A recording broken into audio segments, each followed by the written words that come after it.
Assalamualaikum warahmatullahi wabarakatuh. Saya Siti Rabiatul Adawiah binti Muhammad Sani, selaku pengacara Komplatiri TV PSS Anda. Sempena pembukaan Hari Sekolah Sesi 2026, banyak program dan aktiviti telah dijalankan untuk murid SK Kompleks Rantau Abang. Jom kita saksikan.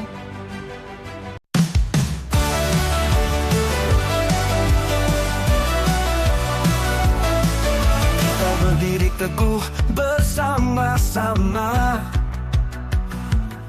menghadapi cabaran tanpa rasa gentar.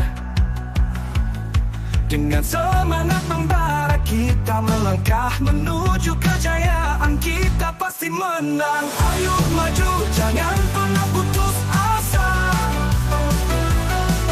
Kita juara, kita pasti berjaya. Dengan hati yang kuat kita terus berjuang, bersama-sama kita pasti menang.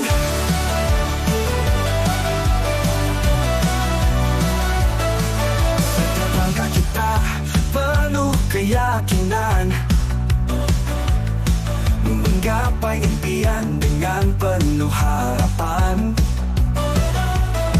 Dengan semangat juang kita teruskan, tiada yang mustahil, kita pasti boleh.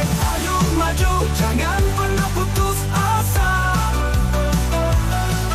Kita juara, kita pasti berjaya. Dengan hati yang kuat kita terus berjuang bersama.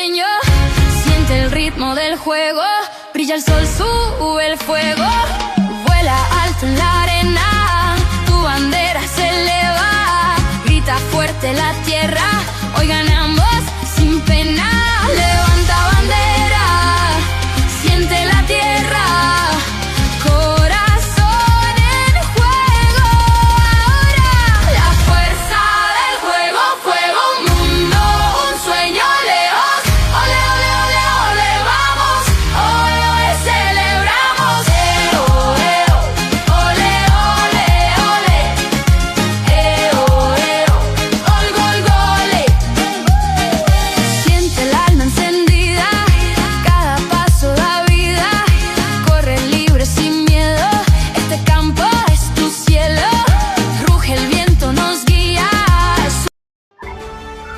Alhamdulillah, semua program dan aktiviti telah berjalan dengan lancar dan teratur.